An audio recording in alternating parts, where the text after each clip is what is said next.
Hey guys, and welcome back to Little Black Book. You know what time it is. Talking to you guys about cooking, cleaning, and good sex can't stop a man from cheating. What, baby? Alright, guys, if you're new to the channel, make sure you like, share, subscribe. Click on the bell button for the notifications of my videos, okay? And click on that bell button. You understand? Zoo!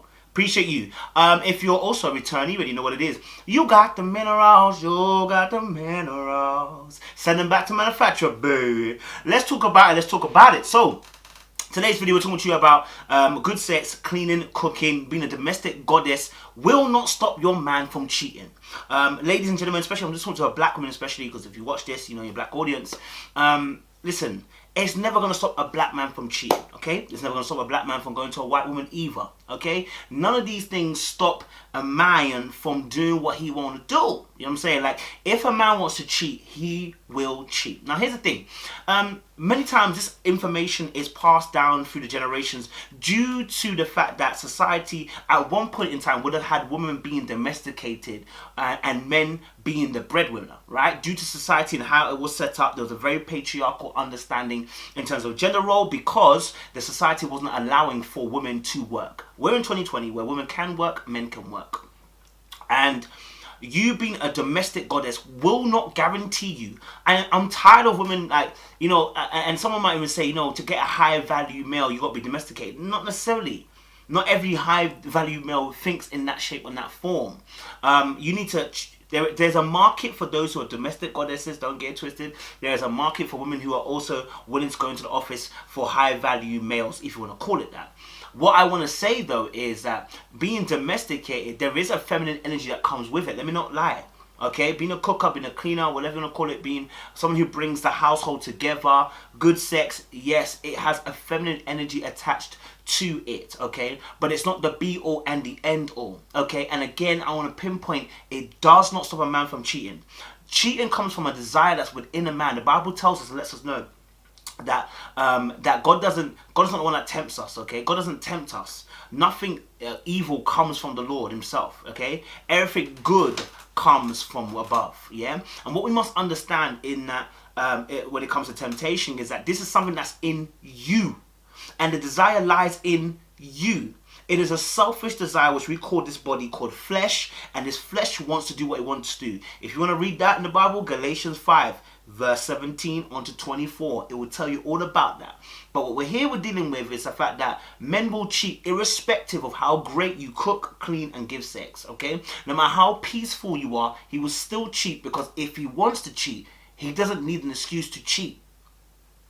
I think this is the very scariest thing about men that I've found out myself, because I'm a man, is that they don't need a reason to cheat. The reason to cheat is that they want to cheat. Do you know how crazy that is?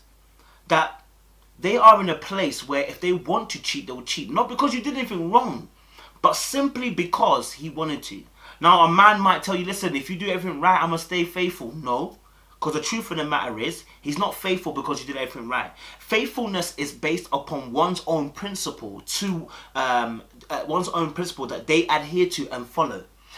My faithfulness is not dependent upon you. Yeah, this is why God is so beautiful, because he makes us understand this. Faithfulness isn't dependent upon what you are doing. See, that's not faithfulness. Yeah, that's mutual exclusivity, that I will do as you will do to me. Okay, that's a contract, right? But when it's faithfulness, I'm faithful even when you're not faithful. Okay? I'm faithful even when you're not faithful. When you're not doing what you're supposed to be doing, I don't go out of the relationship. So, you know, I know a lot of people had a little bit of a problem with Cardi B saying, you know, I got this ring without cooking, cleaning, whatever she was saying or whatever, right? And the truth of the matter is, we are in that generation where, listen, cooking and cleaning doesn't get you the husband guaranteed, okay? It doesn't guarantee a husband. And anybody who thinks that cooking and cleaning and giving good sex is what guarantees a husband will be in for a rude awakening, okay? Now, when we deal with a relationship, I deal with intimacy. I deal with how do we build a greater fostering intimacy. There's sexual intimacy, physical intimacy, mental, emotional, spiritual, financial, experiential intimacy. That's 7. Okay, so if you're focused solely on doing sexual intimacy and then cleaning the house, you're going to miss a whole spectrum. You understand? Yeah, and so that's very important to understand. Like, people can get a little bit gassed and think that they're better than other women because, or think they're higher value because they cook and they clean. Darling, it don't work like that. We're in 2020, all right. And I want to say as well, marriage is a grace, man. I say this all the time. For us as Christians, marriage is a grace. And that means basically this is God, or this is God allowing this. This is God favoring it. It's God blessing the fact that you have the opportunity to get married. You know why? Because there's a scripture that says, the Bible says that there are 7 women to 1 man. Now, if you look at the population, it seems like there is 7 women to 1 man. Right? There's not enough man to fill the populace of women that there are. You understand? Yeah? Now, someone might use that as an excuse to be polygamous. I'm not about to advocate for that, okay? But what I would say is that, obviously, you know, finding a good man is hard out here, boy. You understand? It's difficult out here. There's not a lot of them. Let me be honest with you. It's not a lot of them, okay? But keeping that good man ain't going to be the sex, ain't going to be the cooking or the cleaning, okay? Again, once more, right? It doesn't hold a man. It doesn't guarantee to hold a man. Nothing does. You have to trust that he's going to be faithful. You know, and you know, I think one of the reasons why this is pushed as well is because it gives women ability to say that I'm in control of the situation. Because what you see is this: the Bible gives an opportunity where Adam and Eve, they sinned in the Garden of Eden. When Adam was asked, "Well, go on, family," Adam said, "It's the woman that you gave me."